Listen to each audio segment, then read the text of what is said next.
Loh kok kami kan misa nganu loh, kelompok khusus, jadi kan enggak apa-apa. Enggak, kalau sudah ngomong misa kudus peraturannya ketat.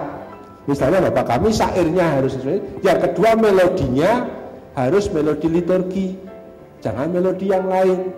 Contoh konkret, Bapak kami keroncong Bandung Selatan itu, Bapak kami yang ada di surga, itu kan kayak Bandung Selatan di waktu malam, ding ding ding ding ding ding, nggak boleh itu. Banyak buku yang beliau tulis, ada yang sistematis teologi, cukup menurut saya cukup berbobot, dan rasanya untuk bahasa Indonesia ini yang paling berbobot menurut saya. Sakramen-sakramen gereja misalkan, ada juga Ekaristi, tinjauan teologis, liturgis dan pastoral. Namun jangan khawatir, beliau ini menyapa hampir banyak kalangan. Kalau kita lihat, bahkan beliau pun mengarang buku tipis pendidikan liturgi untuk anak SD. Artinya apa? Beliau ingin menyapa setiap insan liturgis di gereja kita. Lalu ada juga buku untuk memilih nyanyian liturgi ya Romo ya. Ada juga kompendium untuk prodiakon. Dan hari ini kita kedatangan beliau untuk mendengarkan bagaimana liturgi pasca Konsili Vatikan II. Sebagaimana kita tahu bahwa dokumen Sacrosanctum Concilium adalah dokumen pertama yang dihasilkan oleh Konsili Vatikan II. Tema yang kita garap hari ini adalah pembaruan liturgi. Jadi Konsili Vatikan II yang diadakan tahun 62 sampai 65 menghasilkan dokumen pertama, justru dokumen tentang liturgi. Ini konstitusi liturgi, namanya Sacrosanctum Concilium. Dokumen ini merupakan buah pertama dari sidang konsili itu sendiri.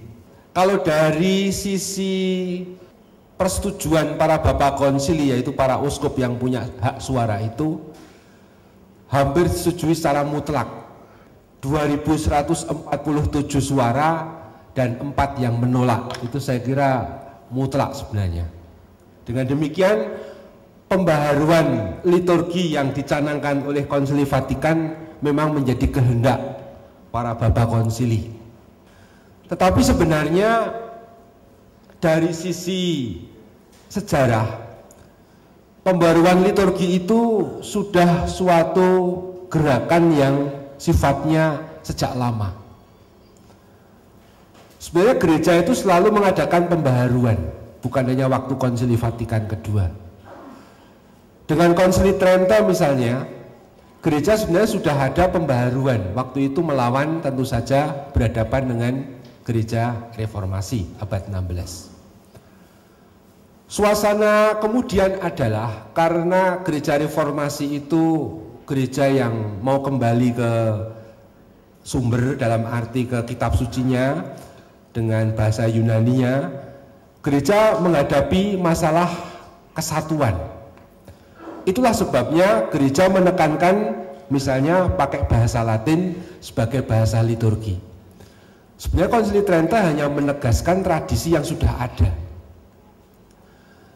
Nah, untuk menjaga kesatuan inilah kemudian liturgi dibuat kurang lebih seragam. Berbagai usaha sudah ada sejak abad 17, tapi tidak pernah berhasil. Kemudian abad 20 dimulai dengan Paus Pius ke-10 yang membuat motu proprio tentang musik gereja. Ada kata-kata yang kemudian menjadi kata-kata kunci, bahkan menjadi kata kunci dokumen konsili, yaitu participatio actuosa atau keterlibatan aktif. Oleh seorang Benediktin, Lambert Baudoin, tahun 1909 itu ditangkap sebagai kata kunci. Semula sebenarnya Sri Paus menghendaki supaya kalau pas perayaan Ekaristi, perayaan liturgi itu umat ikut aktif dalam nyanyian musiknya. Tapi kemudian diperluas oleh gerakan liturgi ini dan diiakan oleh hierarki. Jadilah gelombang pembaharuan yang luar biasa dan bersemangat. Satu cerita yang saya terkesan dari tulisannya Peklers, seorang ahli liturgi dari Roma, tahun 1920-an, ada biara Benediktin yang mencoba misa pakai bahasa pribumi, yaitu bahasa Jerman, tapi dengan takut-takut karena kan belum boleh. Yang menarik itu Abbasnya sangat mendukung, tapi Abbas itu kan pimpinan. Jangan Bapak Abbas yang mimpin, kalau ditegur-tegur biar kami, lalu wakilnya atau anggotanya yang mimpin. Kemudian mereka misa bahasa Jerman itu, dengan takut-takut itu. Kemudian lapor ke Bapak Uskup. Wah, ini nggak bisa tanpa persetujuan Bapak Uskup, tapi sudah misa duluan, sudah nyoba-nyoba gitu loh, tapi untuk sendiri gitu loh, tanpa umat. Kemudian datang ke Bapak Uskup, tapi sudah siap dimarahi itu. Kami mencoba misa pakai bahasa pribumi, sudah tahun 20-an, gerakan liturgi sudah memasuki dekade kedua. Ketika Bapak Uskup mendengar, uskupnya biara di Jerman itu mendengar misa pakai bahasa Jerman, bukannya marah, malah menangis. Gitu nangis. Para Benediktin ini bingung, kenapa? Ya Bapak Uskup ngendika, seperti itu sudah kurindukan lama. Dia bilang begitu. Jadi Bapak Uskupnya ternyata juga berharap ada misa berbahasa pribumi. Dan kita tahu kemudian akhirnya berkat Konsili Vatikan kedua, bahasa pribumi diperkenankan. Betapa pembaharuan ini tidak serta-merta. Dalam pengamatan studi saya, suatu pembaharuan dalam gereja hanya berhasil kalau tiga pihak itu sesuara. Pertama, pihak pimpinan, hierarki, paus, Bapak Uskup mengiyakan atau mengizinkan atau menghendaki. Yang kedua, akademisi, para teolog. Karena para teolog dan para ahli ini penting untuk memberi pendasaran, untuk memberikan dasar-dasar untuk penyelidikannya. Karena Bapak Uskup nggak mungkin harus menulis artikel, nulis buku secara sempat pasti. Itu kita bisa mengerti. Maka butuh ahli yang menjabarkan, memberikan pertanggungjawaban bahwa pembaruan ini baik dan benar. Ya, ketiga, dan itu sangat perlu, namanya adalah umat beriman. Bapak Uskup semangat mengadakan gerakan pembaruan, para teolog semangat, umatnya tidak mau, malah cuma podo pergi ke mall semua. Tapi kalau ditanggapi oleh audiens, oleh umat, jadilah gerakan itu. Tiga pihak itu menurut saya memang harus satu suara kalau ada pembaharuan. Artikel pertama dari SC ternyata justru menyatakan tujuan pembaharuan hidup gereja dari konsili untuk semuanya. Ternyata Konsili Vatikan kedua menyampaikan maunya apa untuk keseluruhan sidang sampai 65 itu, 1965 itu justru melalui artikel pertama ini.